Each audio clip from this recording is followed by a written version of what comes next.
Margot et Joséphine partent en maraude. Infirmières et assistantes sociales, elles vont à la rencontre de sans-abri qu'elles connaissent parfois depuis longtemps.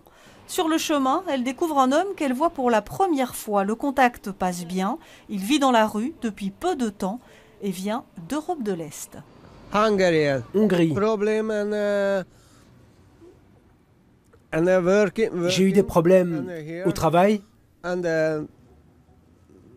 dans des restaurants. Le monsieur nous a bien accueillis, ce qui n'est pas toujours le cas. Et donc les premières informations, on essaie de savoir si monsieur sait où prendre une douche, ou se changer, ou se loger, ou manger. L'association Infirmiers de rue lutte contre le sans-abrisme et s'adresse à un public particulièrement fragilisé. Ce matin, les deux jeunes femmes retrouvent Daniel. Il connaît la rue depuis une vingtaine d'années et est suivi par l'ASBL.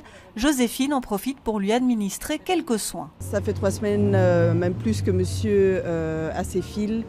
Et donc, on avait une petite urgence de faire le soin en rue. C'est la mission de l'association, apporter des soins médicaux et d'hygiène et aider les personnes à se réinsérer. D'ailleurs, Daniel va retrouver un logement.